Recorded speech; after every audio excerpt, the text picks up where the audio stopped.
Hello everyone, I'm going to be doing the kinetic theory equation demonstration here. So I don't know if you remember last video I told you all about it, but I told you I'm not going to demonstrate this formula just yet. I'm going to do a video just about it, so that's what I'm going to do now, okay? So this is where we are going to get by the end of today's video, where P is the pressure, V is the volume, 1/3 of n, the number of particles, times m, the mass of the particles, times the root mean speed squared, okay? I even put it this way. I also have a video that does the same, so after this lesson, or after this video, if you rather see it how the lady in this video does it, go ahead. If you rather my explanation, go ahead. It doesn't matter as long as you can get to the same demonstration, okay? So I'm gonna go here step by step. So first, let me just remind you of something that I had some lessons ago.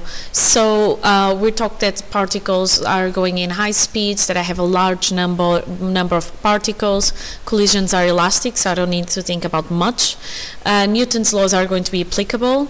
There are no forces in between the particles. Collisions are instantaneous, and they have a negligible volume, the volume of the particles, okay, of each particle. So that's what we're all going to assume when we're going to do this forgot the word, demonstrating of this formula, okay? So this was about 2 videos ago, so go on the playlist about the gases. If you don't know which assumptions I'm talking, I'm just not going to spend a long time in this slide because obviously what is coming up next is the new stuff. So first of all, I'm going to assume, because my particles can go in any direction, my particles in the gas can go in any direction, I'm going to give it 3 axes, the X, the Y, and the Z, or in this case, the U, the V, and the W, okay? And the particles can go anywhere in any direction here. So that means that my speed, the speed of one particle, is going to be adding up the 3 different vectors that I have. So the 3 different places where the particle can be: the velocity in u, which could be, for example, here in x, the velocity in v instead of y, imagine v, and the velocity in w, okay, which would be here, for example. So that's what is going to be the speed of my particle, okay? Now, every time the particles move around, they collide between each other, but they also collide with a container. So imagine that this is my wall of the container, and this is my particle colliding, okay? So I have my particle going in and coming out. Now, the thing that is going to happen is, because the collisions are elastic, I have conservation of momentum. That means that the momentum before and the momentum after are the same. So mv before is the same as mv after, okay? So if I decide to do the change of momentum, I do my final momentum minus my initial momentum. So that's going to be mvx or vu, for example, minus, and then I have here another minus mvx, which again, imagine vu, okay? And that gives me 2 times mass times the velocity of that coordinate, for example, x or u if you want to consider u, okay? Now, this minus here comes because, think about it, the particle going in one direction, the velocity in one direction is going to be positive, but if the particle is going in an opposite direction, then the velocity needs to be negative. So that's why I have another minus here. It does not matter if you decide that going from left to right, or left to right in this case is positive, and if you decide that right to left is negative. It doesn't matter as long as you get to the same numbers. So you will get a magnitude of 2m times the velocity in that particular place, u for us, okay, in that particular axis. So that's the change of momentum, okay? I actually believe that in the rest of the PowerPoint is going to show us a minus, but again, it doesn't make a difference. So imagine that this is my container. Now imagine that I want to know the time that it takes in between collisions. So I have a collision, but I want to think about the time in between collisions. Well, time is distance over the velocity, right?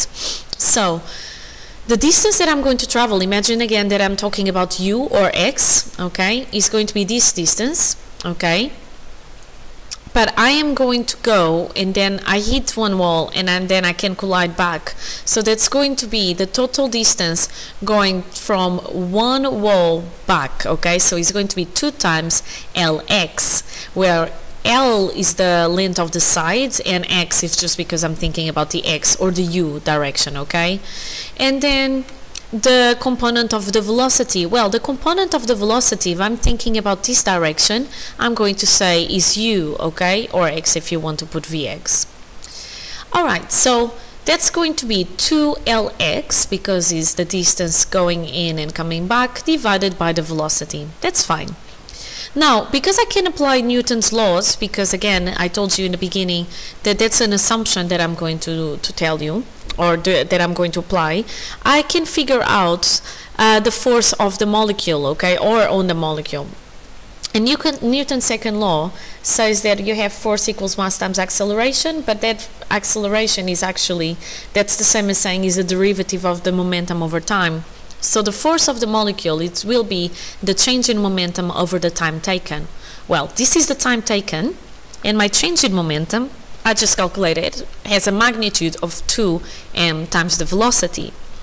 So again, having a plus or minus doesn't matter, okay?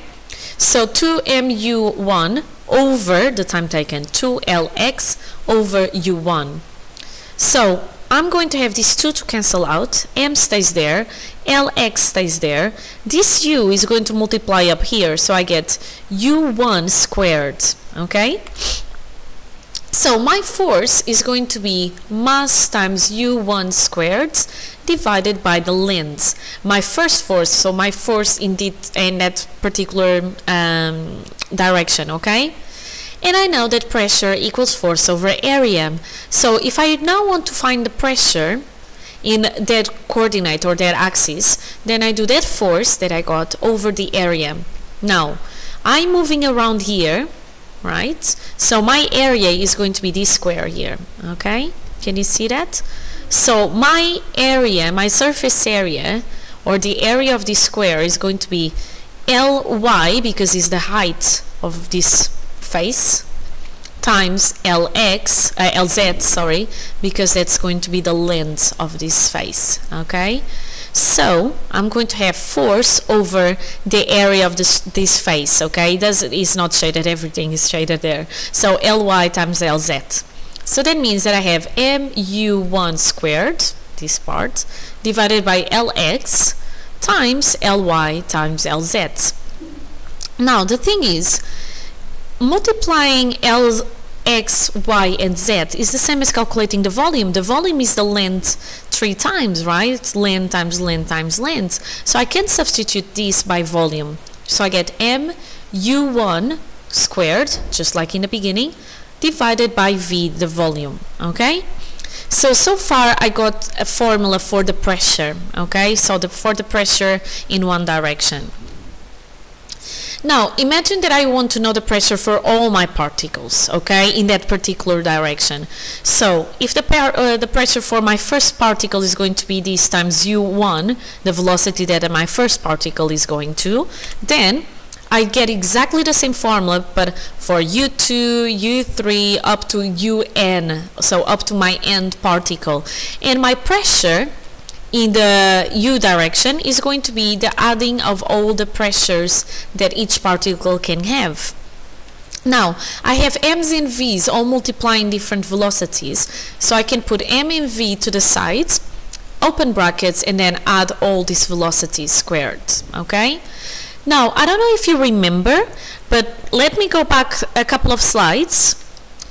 I told you that the speed was going to be, sorry, not this slide actually. Do I have it here? I don't have it here. Oh, it's something that I have in the other video, so sorry for that. So this is going to be, so go to my last video if you don't know what this is, but it is the explanation here. Oh, I had it here. Here we go. So u1 plus u2 plus u3, all that stuff divided by n is by definition my mean velocity squared. Because this is just doing the mean, right? I'm adding all the velocities for n particles and divided by the number of particles. So I can substitute all of these by the mean squared of the velocity times n. Okay, so I just put this in there, and this is this term here. Okay, so pressure is then going to be m over v, and the m multiplies the mean velocity in u squared times n, the number of particles. Is that making sense? I hope so. So I know that I thought that I had this, I actually had it here, and I thought that I had it like 2 slides ago, but I also mentioned this 1 or 2 videos ago, okay? So I just figured out my pressure for all my particles in the u direction, okay? With going in a certain direction. Now, if I want to make for my other directions, imagine the direction v and the direction w, then I need to do the same, right? I get exactly the same terms, okay?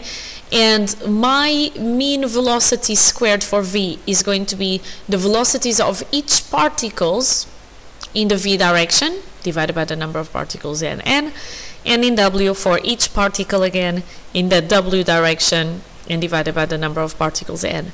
So basically, I'm saying that my pressure is going to be nm over 3v times mean u squared plus v mean squared plus w mean squared. Now, how do I get to these 3? Where is this 3 coming from? Well, I'm thinking about my total pressure. This is my total pressure, okay? So my total pressure is going to be my average of the pressures due to my directions in u, my movements in u, plus my pressure with the movements in v, plus my pressure with the movements in w.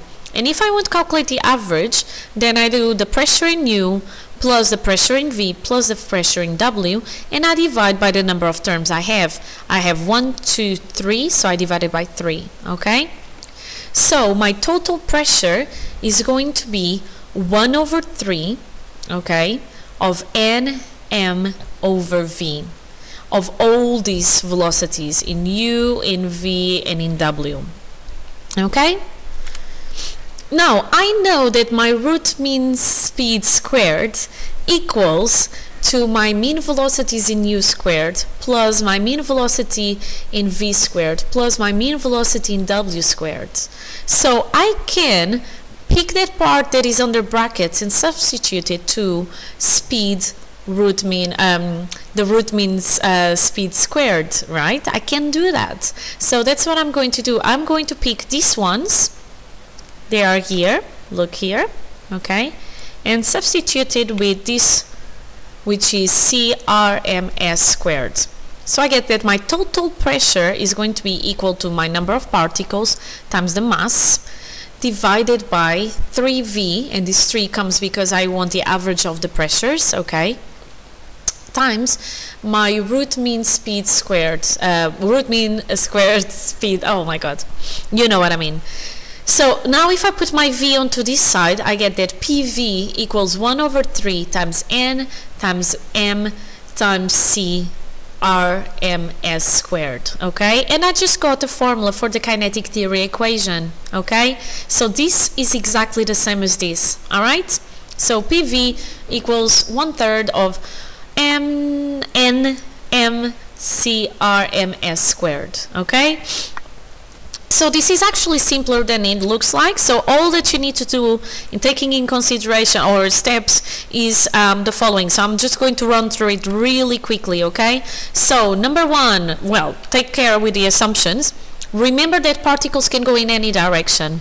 Remember that when they collide with the container walls, the momentum is conserved because I said that collisions are elastic, okay? And the change of momentum is going to be 2 times the mass times the velocity in that specific direction. So here, this is my x-axis, so velocity in x, okay? I could say u if I want. And it doesn't matter if I have a minus or a plus, because it depends if I decide that going in this direction is minus or going in that direction is minus, okay? As long as the magnitude is that number. Then what do? I think about the time in between collisions. Time is distance over velocity, okay? Velocity is the velocity in that direction. The distance is the distance for me to go from one wall to the other, so 2 times that specific length, okay? I use Newton's second law to get the force which is the change of momentum over time taken. So I pick the change of momentum that I got from the collisions over the time that it takes me to go from one face to the other of the square, okay? Of the cube, actually. Then I calculate the pressure by knowing that pressure is force over area. Now, it's always going to give you mv1 squared. So so it's always going to give you the mass times the velocity squared over the volume, because the direction where I'm moving is going to multiply the area, the surface area of the side where I'm going to hit. So if one is x, the others will be y and z. So this happens whether I decide to make it x, y or z, y or z, okay? So I'm always going to get that the pressure is going to be mu1 squared over v. Then what do? Now I think about all the particles in that particular direction. So I add it up for the end particle. And then what I do is I substitute this by the mean velocity for that direction, because I'm adding all the particles, okay? So what I do is multiply the number of particles by the mean velocity of all of the particles, okay? So all that I did here was just adding this term of n, because I could do that because I have all of these different U1s, U2s, U3s and all that stuff. The same will happen in the V and the W direction. My total pressure is the average of all my three pressures, so I end up with Nm over 3V times mean velocity in U plus mean velocity in V plus mean velocity in W, or each of them squared, okay? I know by definition that this root mean speed squared is going to be mean U squared plus mean UV squared plus mean W squared. So I can substitute this into root mean speed squared. And then I can pick this V and put it on the other side, and I get PV equals 1 over 3 times N times M by times the velocity, the root mean speed squared, okay? So I just got to this formula. It's not as difficult as it seems, okay? So you know the steps: change of momentum, time taken, get the force, get the area, then this gives you the pressure, add all the three pressures together, get the mean for the pressures, and you get this formula, okay? So it's about 5 or 6 different steps.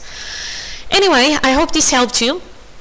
If not, look at the video as well. It should help you as well. And that's the end of the gases topic. So I will be starting another topic soon enough, and I'm going to make a playlist about this topic. Bye! Keep happy and healthy!